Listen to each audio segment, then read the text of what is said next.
What's up, everybody? Welcome back to the Huddle, your weekly playbook to help you gain forward progress in your flooring career. To all our new viewers out there, welcome to the team. What's up, my man? What's going Don't mind my on? sunglasses, my future's bright. Where's your brother, Mr. Technical Technical Difficulty? difficulties. Said he can't get his Mr. camera to Technical work. Difficulty. Well, he will join us soon enough. Good to have you on again, brother. How's your week going? You ready for some Thanksgiving? Yeah, but I don't eat turkey, so I'm trying to figure out what else I'm gonna eat. Well, you were eating birthday cake earlier. Just eat I that. am eating birthday cake. I ain't gonna. It ain't gonna make it till Thanksgiving. No? Nah. Your birthday was yesterday, right? Yeah. Well, happy birthday. And look, the Thank man you. himself, Mr. Technical Difficulty. Always. I turned 50 yesterday. Yeah, you didn't. I believe that about as far as I can throw you. All right, what's up, fellas? Everything good? So Everything is far. good. Get the energy What's up. going All on, Jorge? right. What's up, Jorge? All right. Well, everybody out there, this week is another episode of the Blue Collar Cruise. I got my sunglasses on, go cruising on a boat, maybe. Cruising around You town. know, they are polarized. Yeah. I told All your those brother my polar future's bears. bright. That's why I got some eye issues. I'll leave it at that. Moving on. Okay, so the Blue Collar Cruise this week's pretty diverse. So hopefully some people get on. This is a kind of a pretty cool one. Deals with everything from labor shortage in the news and immigration to uh, recycled products. As usual, it's hard to peruse the world of construction without finding sustainability still is up there. That thing went, it was like the most important thing for a while, then it kind of dove off. It seems like it's like coming right back. Well, it has to because people realize how much it costs, and then you start getting all this waste, and then people start complaining again. And it's like, hey, let's Or kind of they give that down. Is get used to the cost a little bit and then back onto the bandwagon, so to speak. All right, I'm gonna go over a couple topics and then we'll jump in to some of the um, content about these topics. But yeah, so we got some news in sustainability, talking about taking rubber flooring, like your rubber gym floors that you guys work out in, like you, Jose, all the time. You, Bob, like you, Daniel just Daniel, you installed. guys be your pumping microphone's not iron. working? What's that?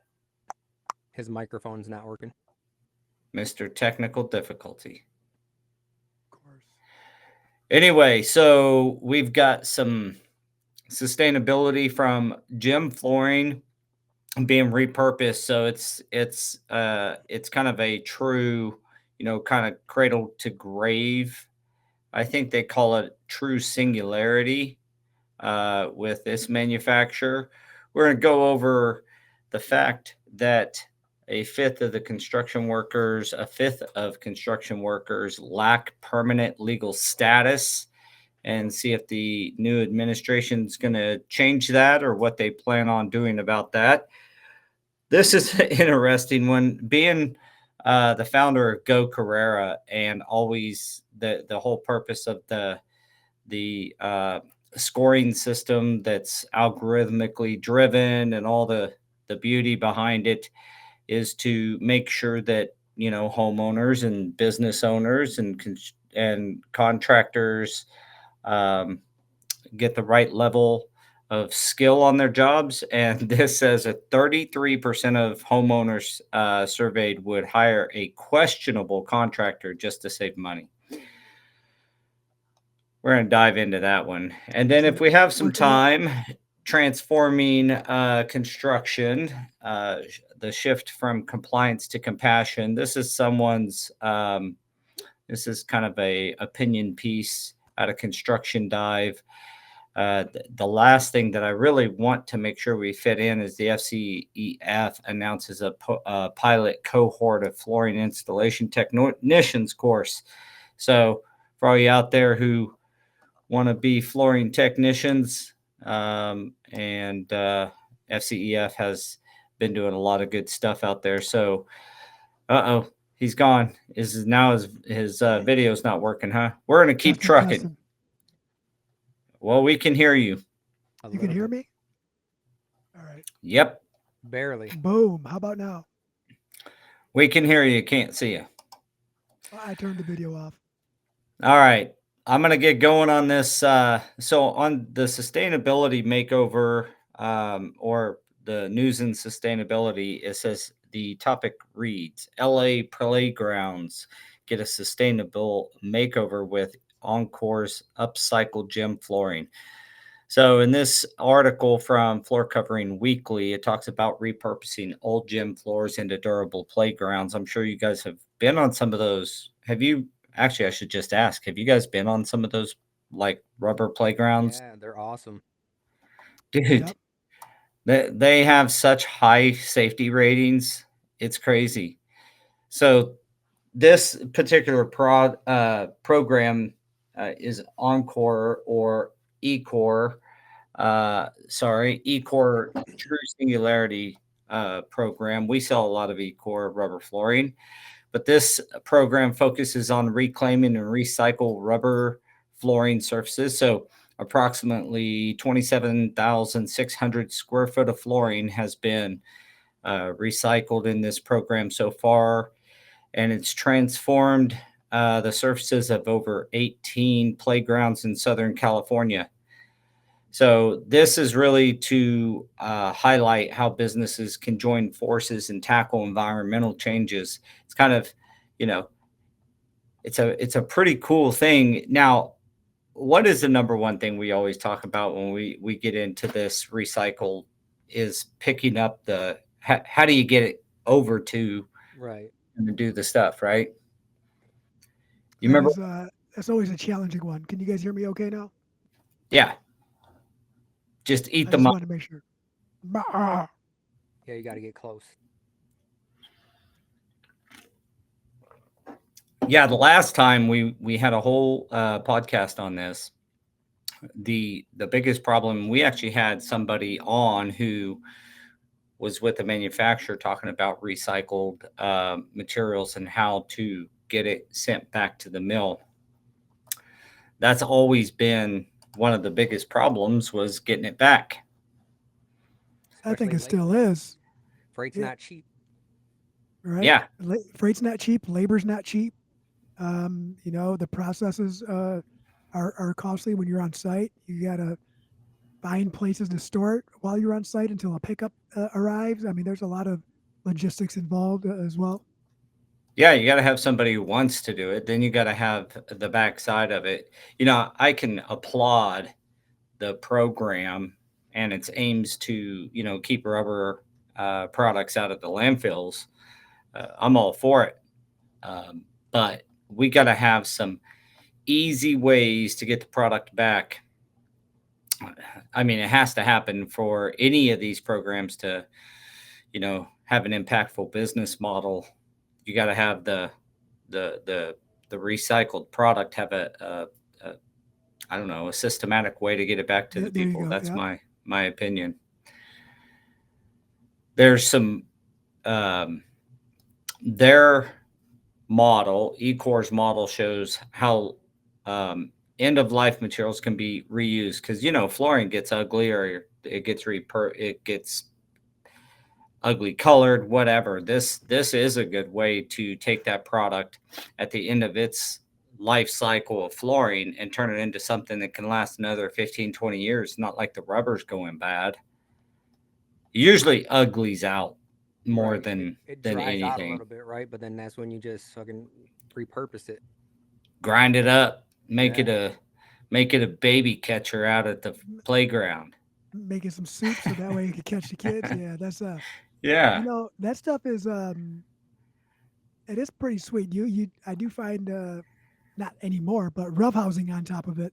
It's like, man, they should install this everywhere on the inside of buildings, on the outside, anywhere where kids go. And then you don't got to worry about those wood chips being displaced and the swing sets getting a 6 foot hole underneath a swing that a toddler's supposed to be playing on. Yeah. Yeah, this is a pourable surface. They call it E-Core Spectra Pour Surfacing. It's used in Belvedere Park. But beyond playgrounds, the success of this Oh, you've seen it there locally? Yeah, so some of the renovations that they've been doing to the parks over the past couple of years, that's what they've been replacing. And even some of the baseball parks that we travel to, they've been using it. That's pretty sweet. Yeah, it seems like a pretty big initiative. The success of the project highlights on eCore's plans to expand this whole program nationwide. And, as seen in models for the future future sustainability efforts, it demonstrates how collaborative efforts in business sector can drive sustainable community and environmentally beneficial ways, paving ways for a sustainable future. We do got to figure this stuff out.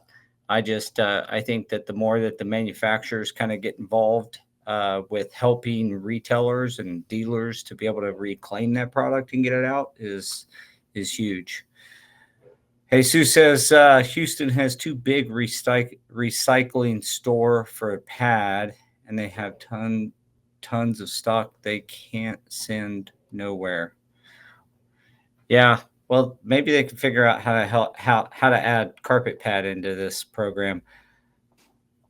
I know I've been on plenty of freaking playgrounds that could use some of this stuff, so that's pretty cool.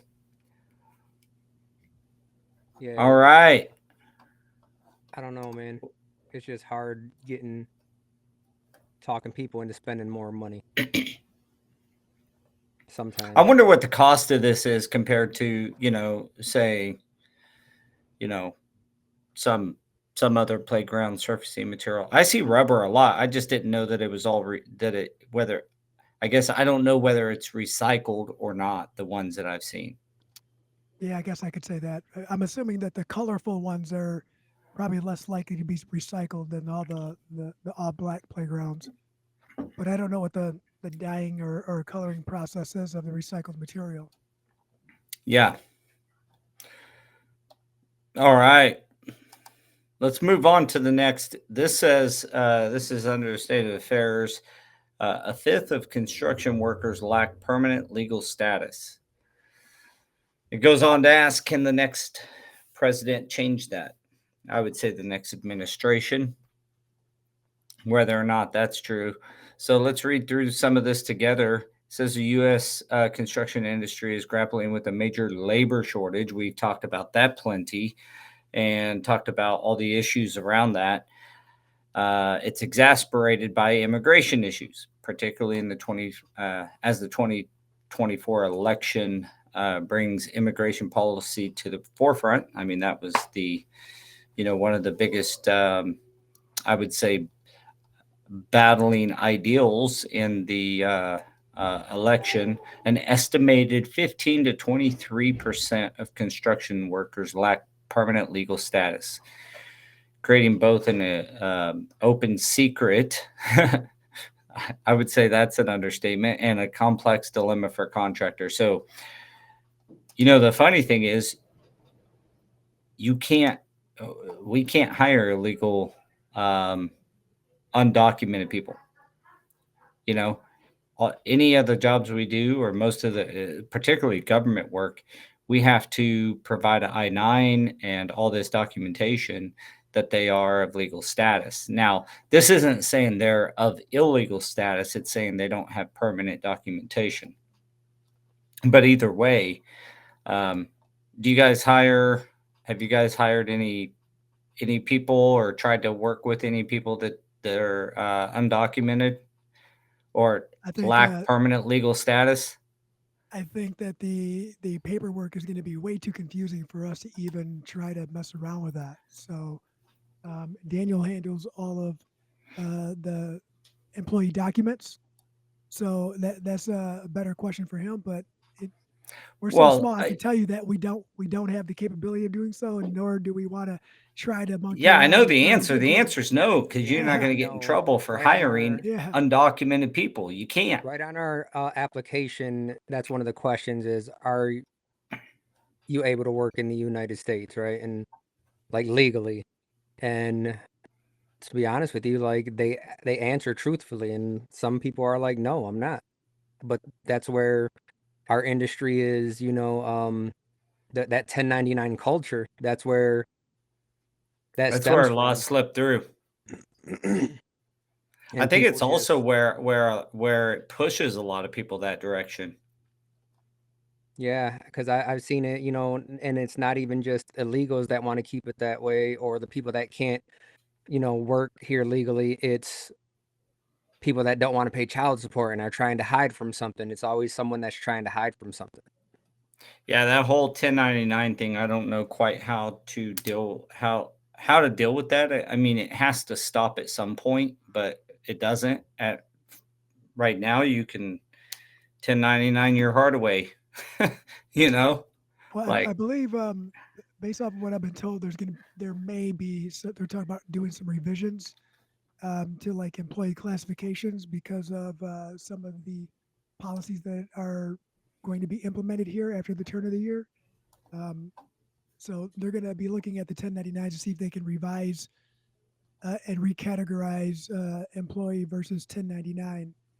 But I will add to that, I did have an instance where a gentleman who was going to school here as a full time student was using a travel visa, but it wasn't a work visa; it was a student visa. So there was some weird red tape there that it was just very confusing, and we didn't want to get in trouble, or we can't get in trouble. Um, but he was like, "No, I can still work," but the documents in the college said otherwise. yeah. Well, the article calls it a complex dilemma. I couldn't agree with that statement more, and it's certainly complex, and the dilemma is we're short workers in a lot of areas across the United States, and it's gonna, if if the economy kind of revs back up and gets going crazy again, it's going to be a real problem. This next business cycle, I could see all this stuff we've talked about being short workforce really coming to roost. Um, but it goes on to say that many in the industry are calling for reform that would allow undocumented workers to participate lawfully in the workforce. What do you guys think about that? Like, if there was a way to allow them to participate lawfully in the workforce. I would say if they don't fill out a census report, then that would exclude them. I mean, at least fill out the census so that way documentation can start being correct there. I don't know what else to add to that besides if there was a lawful way, that means that they're still entered into the system in some way, shape, or form, which should exclude employers from any risk. And I think that that's the Yeah, main they're part. well, they're talking about it because they want to reduce. They're saying that the purpose of figuring out how to allow undocumented workers to participate lawfully in the workforce is aimed at reducing the exploitation and creating a more fair bid environment. Says Oh, as the workforce demand grows, contractors are advocating for clear immigration pathways to bridge the labor gap. That's out of Construction Dive. I personally think that training is important as well, and I know we harp on this every single week, but putting a bunch of workers into the marketplace, all with a unknown skill level and unknown education level from like a sure. technical education level. How do you figure that out like it's hard enough for us here in Yeah, America that's to talk about this, right? Uh, the hammer rating, our scoring system at Go Carrera, that solves the problem if it gets adopted or as it is adopted here in the US. The problem is what about trainings elsewhere? We have no idea how good or any of the background.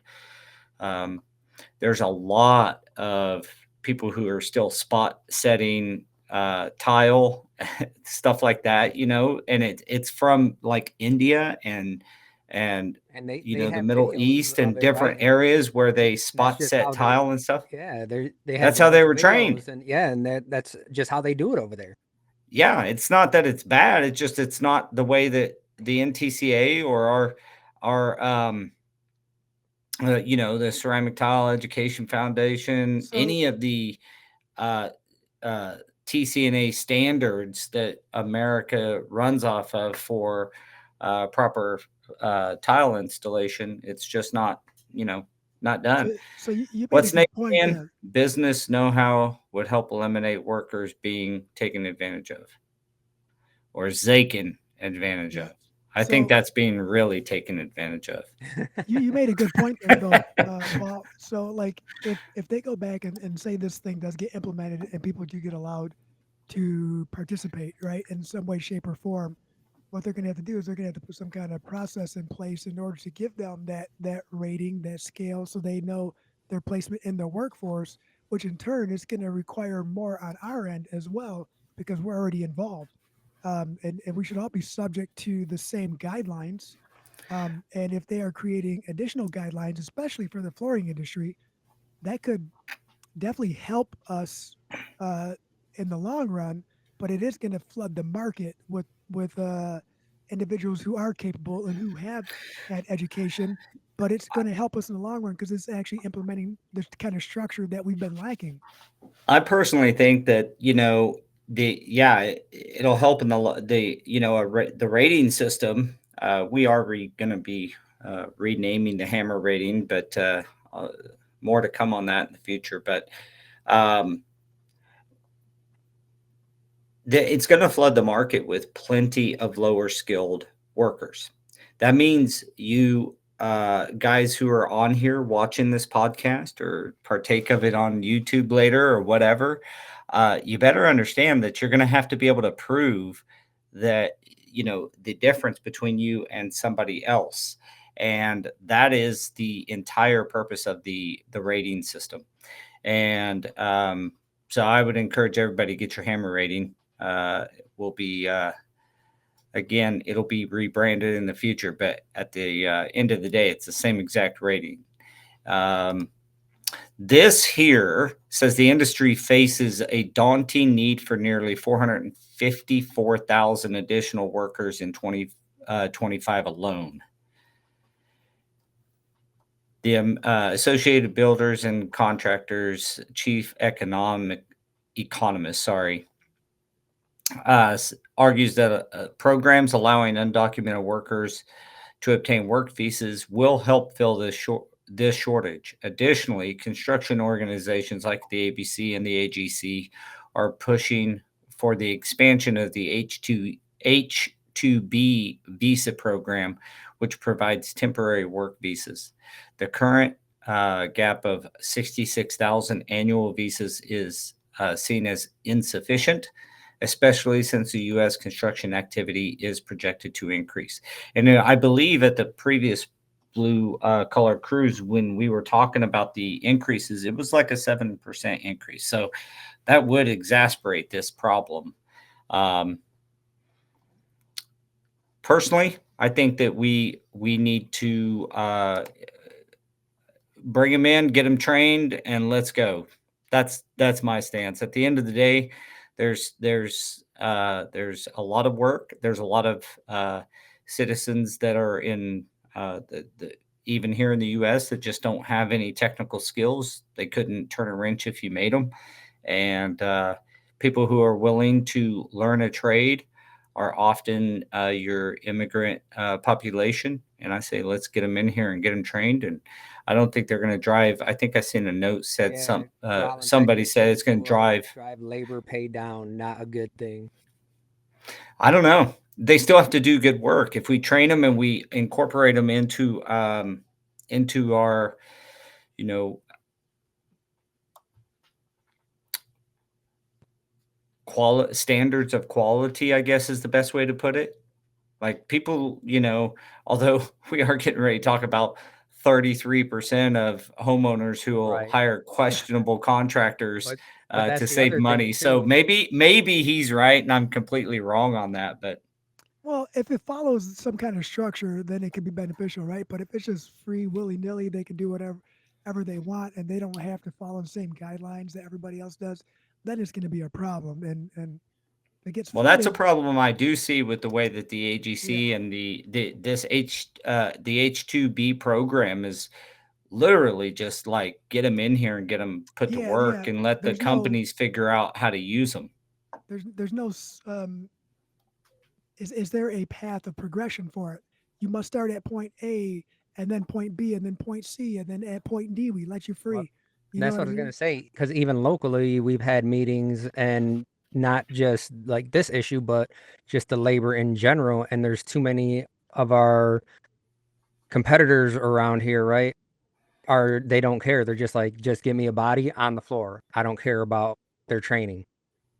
Yeah, that's where the problem is. People have to care more about the deal, and this article will be going through here shortly. Kind of highlights the entire problem as I see it. And I'm not the expert here. I'm one of, but I would say I've studied this stuff pretty deeply. So I'm not the sole voice, but I do believe I got a pretty good thumb on it. Even here in this article, it says many of the immigrants arriving in the U.S. Lack specialized skills needed in today's modern construction industry. This highlights the need for more robust training programs. The AGC partnered with congressional members on a bipartisan proposal to double the funding for vocational programs and career technical education. Now, that part of it coming in could really help. Especially if you're thinking about high schoolers, because it's not like all the immigrants coming in are just adults. You know what I mean? Right. And so having more funding, doubling the funding for vocational programs and career technical education. It's kind of funny when you think about. I went to shop class in middle school, and it was called junior high back then, and the the absolute demolishing of all that, and now they're talking about doubling the money for those types of programs. We just swing the pendulum so far one way when we do stuff. It's Right. like get rid of shop, and I mean, like you couldn't find a saw in Like, class anywhere. Now they want to double it. well, and just like college, you have to go to college, and now it's like you don't have to go to college at all. Yeah, you must go to college too. Well, the Absolutely, college is a waste of time. public stats and public information prove that you don't have to be successful as long as you're still putting in the work. And no college, no university, no matter how many meetings I've been to, will ever give you the metrics on success rate versus failure rate of their graduates, and they'll never give that to you, no matter how you ask. So that's they're keeping some secrets there for that one. Walter is the flooring scientist, and he does flooring inspections, kind of on a really scientific based approach. But he says the poor quality of contractors working in commercial and industrial flooring is keeping him busy. Well, you're going to get busier if we do this without proper training. The question I have is, it seems to be hard enough. And do you guys think that it'll be easier to convince incoming citizens to take the career seriously and get trained versus, I still talk to guys all the time. They're like, I don't see any reason to get trained. Yeah. I Nobody think hires based on this, and nobody cares. And I'm like, yeah, you're right. I mean, I've been sounding the alarm and tooting the horn for going on 5 years now to the industry, how important this stuff is. And they'll talk about it at the conventions, and I'll probably ruffle some feathers here, but all of them are full of crap. Like everybody at the conventions, love you guys. Uh, Close comrades with a lot of the training entities and the manufacturers, but you guys are all full of crap. Nobody does anything about it. When there is a solution out there, they turn their nose up at it, or they want to evaluate it for 15,000 hours. It's like nothing gets done. So if this happens and people go to vocational schools and they go to vocational programs and they go through the old way of doing things through our education system, and maybe we can get some technical colleges back up and running with shop class and flooring techniques in those classes, then maybe that would help save the U.S. Flooring installation industry. Yep. And just to add to what you started saying about, do you think that they would come in and find success or be more successful or want to learn? An interesting stat that was brought up, and I can't say for sure what it is, but the percentages of immigrants or people working here on a visa, entrepreneurs, percentage of them is substantially higher than entrepreneurs in our own country. So they come here with that mindset of being an entrepreneur versus waiting for someone to guide them to their destination. They come here trying to make it, and it's a different mindset. And I think that if they're given a path, they're going to find success a lot more than someone who has been living in our system a lot longer, where everything's kind A of lot less, lot less spoiled. yes, That's yes, a for lot less sure. spoiled. That's for sure. They're going to take that opportunity. This article ends with, as construction demand rises, industry leaders stress that a pragmatic immigration reform, or that pragmatic immigration reform, workforce training, and lawful work status options will be critical to meeting the nation's future building and infrastructure needs. So, I'm all good with that last statement.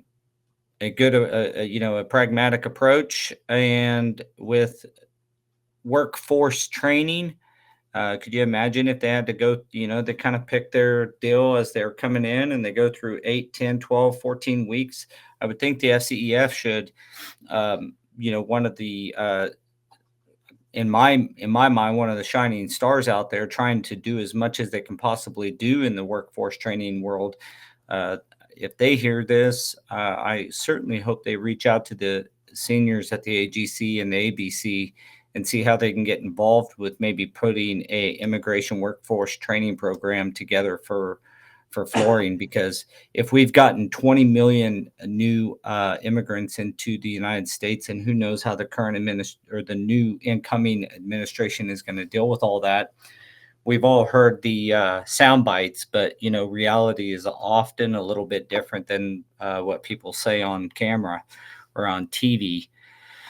But man, if we could get guys who are like on fire to get trained and earn a living in this business, it would be fantastic. Yes, it would.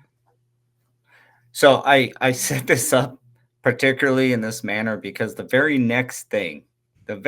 next article, folks, 33% of homeowners would likely hire a questionable contractor just to save money, report finds.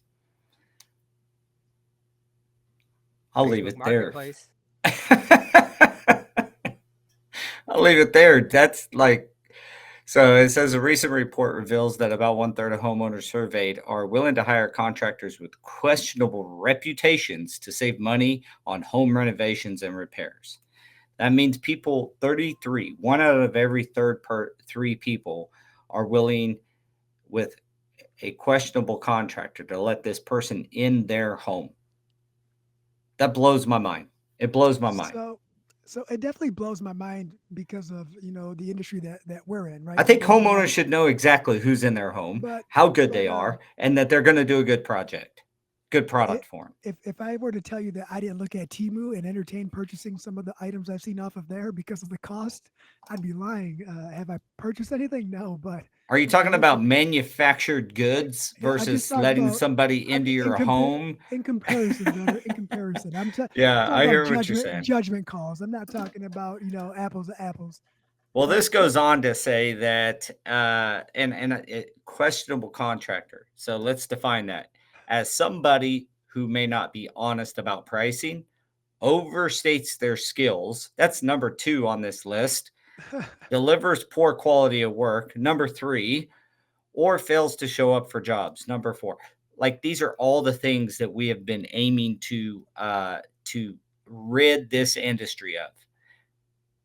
Like I don't know what honesty, being honest about pricing, maybe that is given a low price and then coming back with a bunch of change orders or something like that, is what I'm assuming. Um,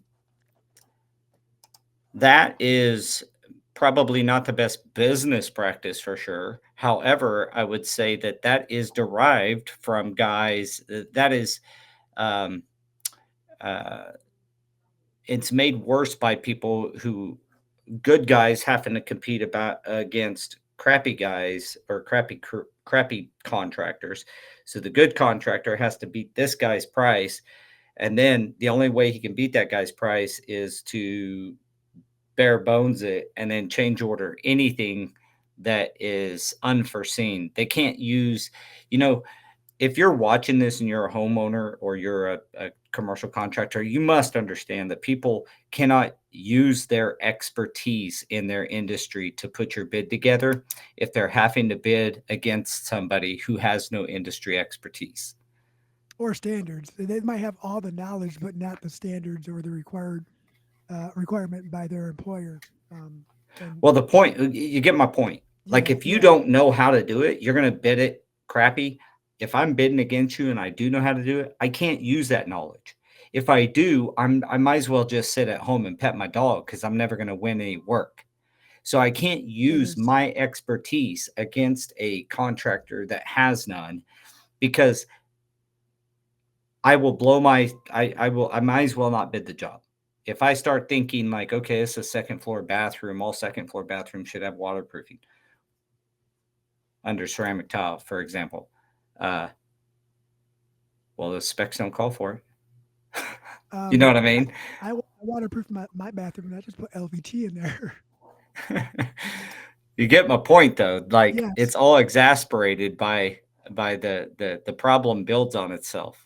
Well, then, I mean, it's commercially and residentially too. Everyone thinks that we are all bidding the same exact thing when that's not the case. Nope. I can assure It you very that often is exactly not the case, actually. It's very often that guys like you go in and you're thinking ahead of things and you want to, a lot of our bids, we line item out voluntary alternates of stuff that we know has to happen that's not in the drawings, just to try to say, hey, here's our base bid based on the drawings and specs. But if you want our expert opinion or recommendation, you need to do these additional things to do your project right. that's a great And way we to put it. usually you'll lose the job anyway because of it. But Just because of that number. yeah, they're like, oh, these guys are trying to do it way too right. We're one of these 33 percenters here. And it sucks too when it comes down to a difference of like $800. Something so minor like that. Yeah. Well, the guy that wrote this says that he goes on to say that the decision can pose significant risks for homeowners, especially given the high costs associated with repairs and renovations. I will add to that resulting damage. Somebody not knowing what they're doing, causing additional damage to your home that would not have been done otherwise. The survey found that reputation Go Career has a reputation score, by the way. Let me just shameless plug that in there. Is the top factor homeowners consider when hiring contractors, with 25% prioritizing it. So look at all these like figures. 33% of people will hire a questionable contractor to save money. But then they, in that same survey, reputation is, 1 out of 4 people prioritize it, then followed by experience, then cost, personal recommendations, availability, and then estimated timeline.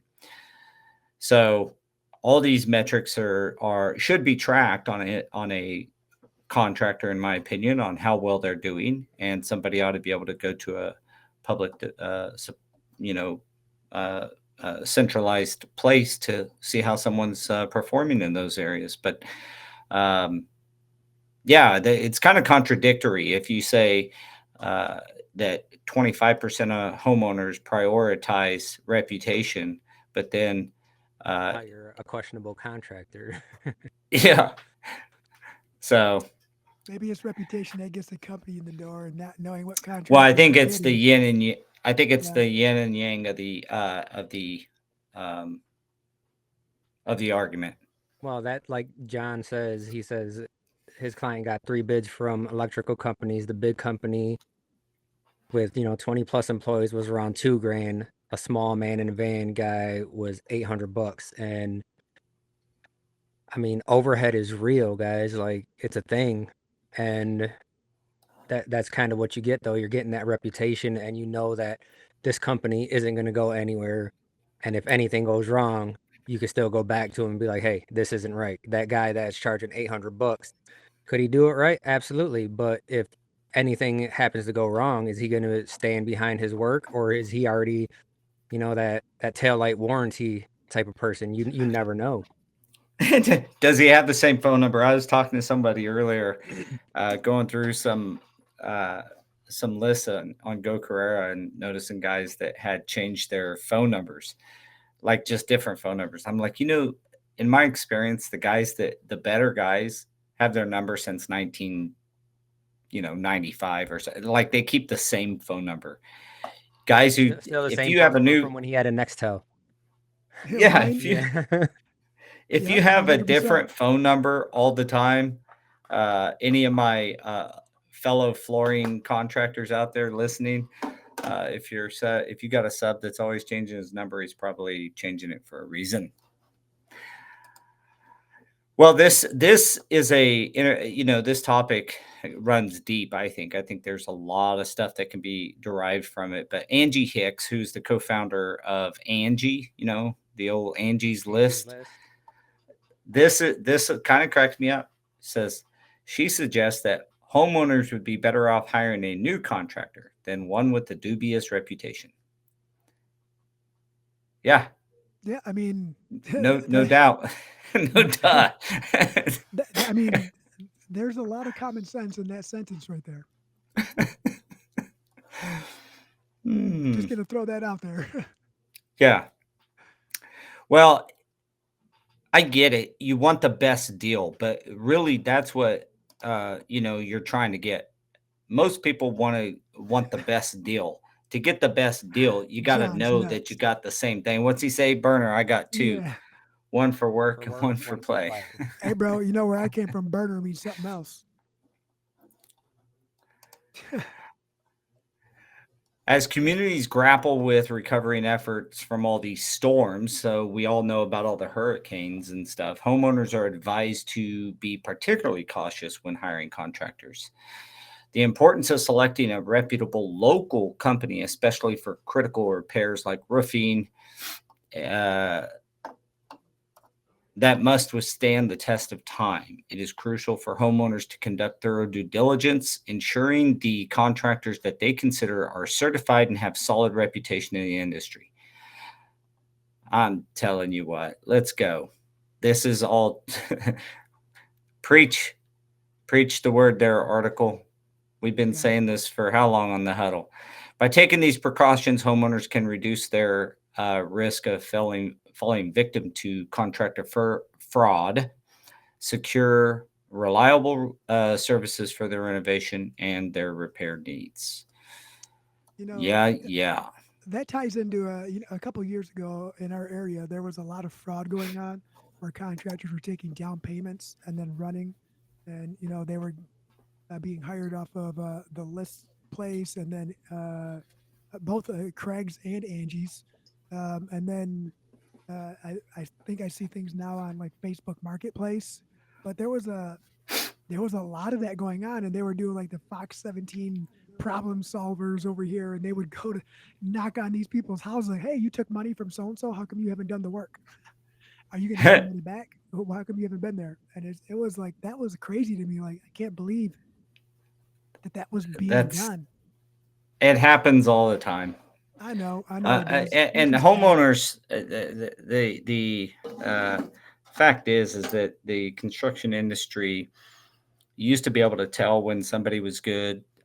Really, we were a country of builders in the first place. Like if people grew up on farms, had to build their own stuff, and like that's just not where we're at anymore. Not everybody can pick up a hammer and build something. Well, I'm just And gonna keep on going back to Facebook Marketplace because just like some of these, it's like in the garage sale groups right around the area, and someone goes on there and it's like, and people tag me in it, and it's like, hey, does anyone know anyone that does any flooring? I'm looking for this, and then there will be like 150 comments, and there'll be two actual flooring people, like flooring installers or contractors, and then everyone else is a handyman.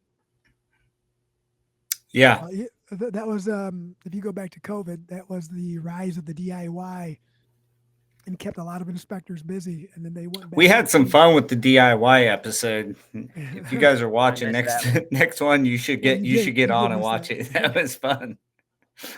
I couldn't hide my face. All right, so I am gonna this next when we're running short on time is Yeah. transforming construction safety, the shift from compliance to compassion. I'm gonna skip that one. We'll bring that up in a future episode because I want to get to another flooring specific, a little more flooring specific one. And this is about the FCEF announces first pilot cohort of flooring installation technicians course. So the Floor Covering Education Foundation has announced the successful completion of its inaugural pilot cohort for the flooring installation technician course, developed in collaboration with the Alabama Community College System Innovation Center. I didn't even finish it, and it was a mouthful. Drake State Community College and the Industry Task Force. This significant milestone marks the culmination of a 2-year effort to create a training program that raises awareness and preparation and prepares the next generation for careers in flooring installation.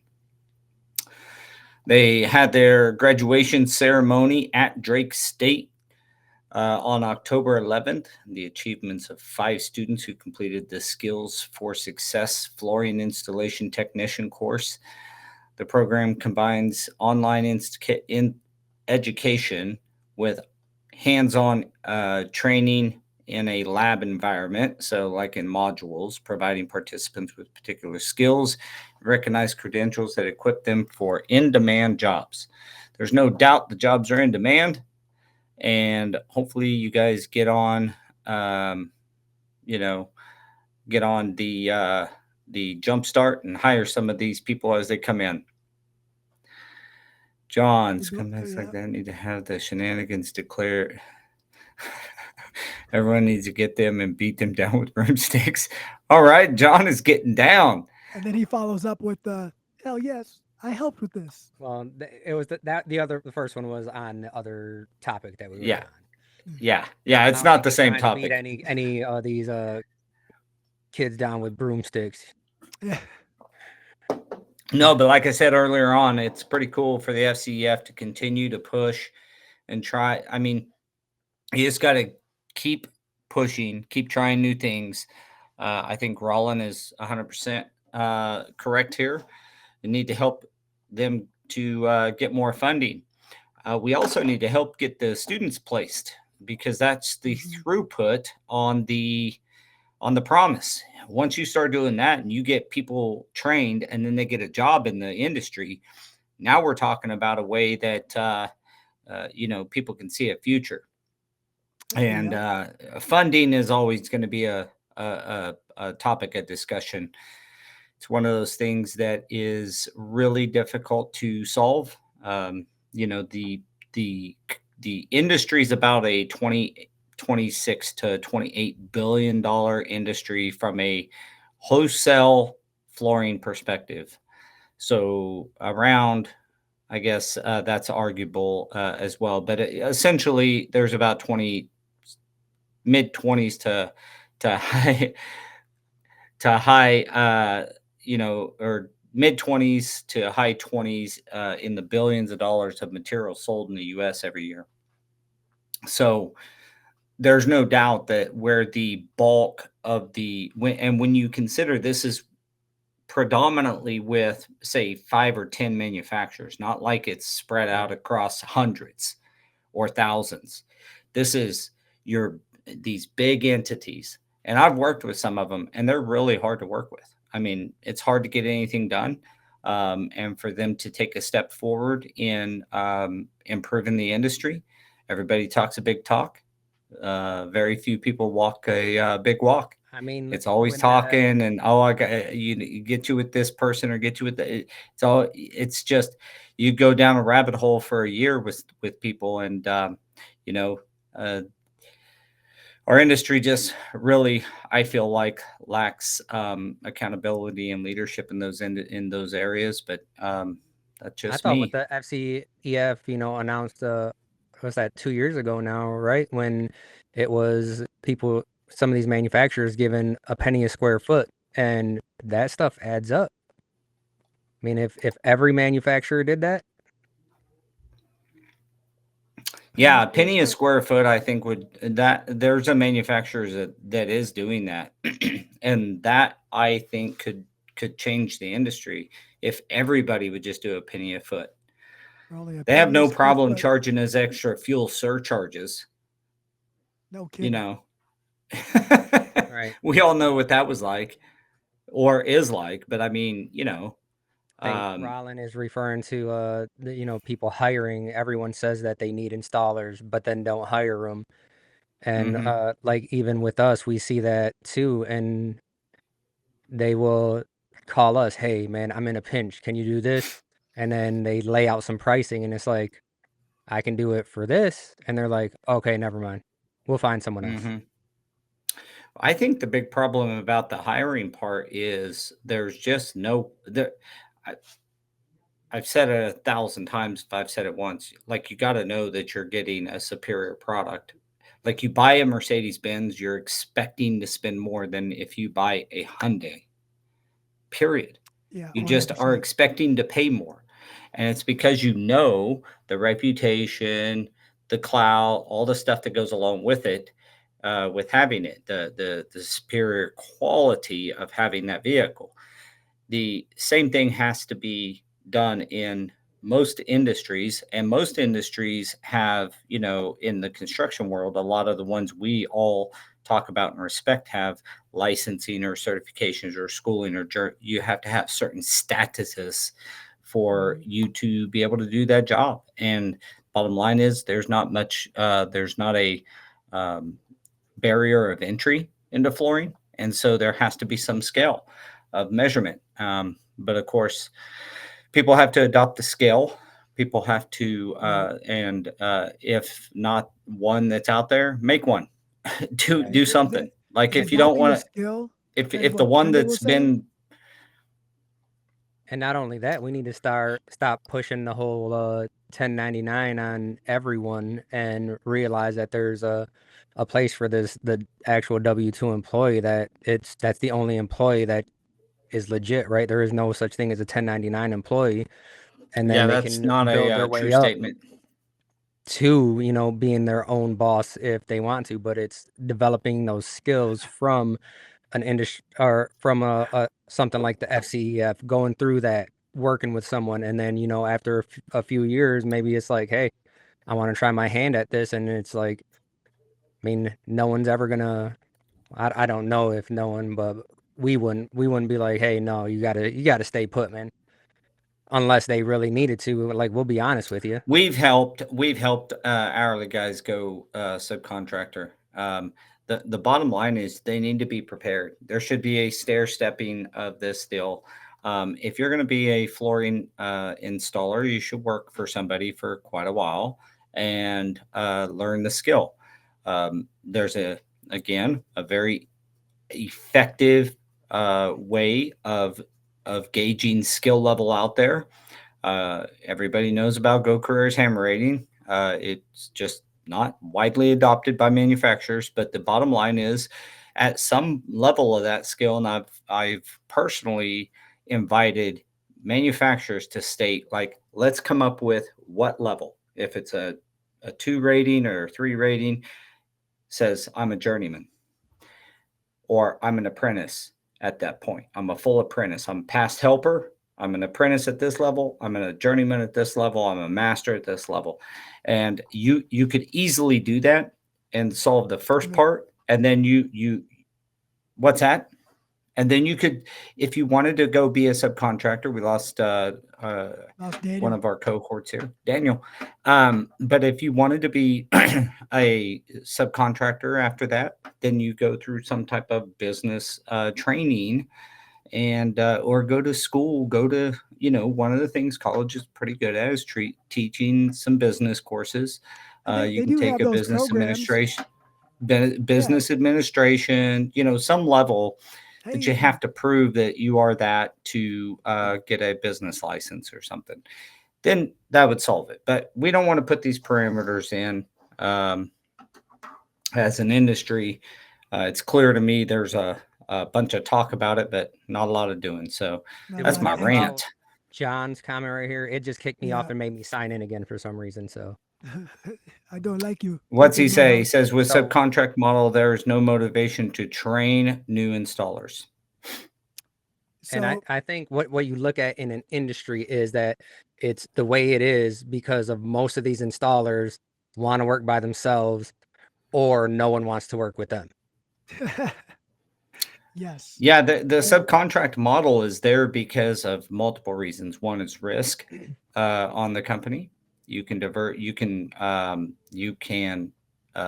not eliminate, but you can share risk on multiple insurance policies. So that's one reason subcontractor model works. The second reason is it's more. I wouldn't even say cost effective. If you have a good employee installer, they're going to make you more money than a sub ever will.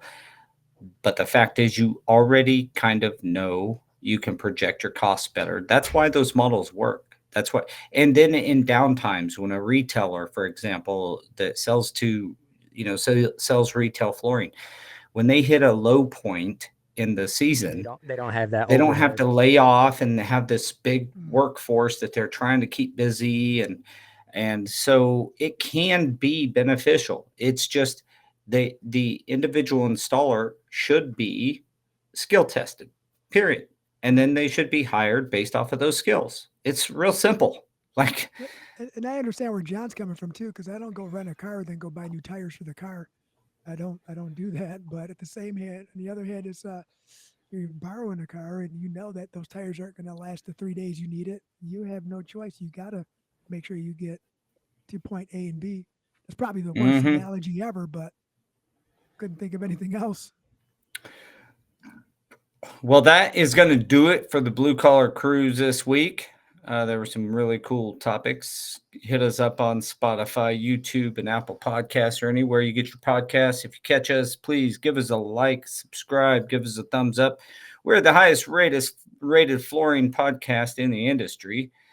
Went through the metrics earlier, and I'm proud to say that with the guys here. We're here every single week and putting in the work, trying to help you guys stay educated as best as we can, and open up the conversation more so than anything, and have meaningful talks. So to me, that's what we've been successful at, and really proud of here at the huddle. And I would say that these gentlemen are a stone when it comes to this podcast. And I can't say how much I appreciate you and Jorge for always coming through on the Hispanic, well, I should say Spanish speak, Spanish version of the huddle. He is a stud. Make sure to grab his, episodes when he's up on the Spanish speaking podcast for the huddle.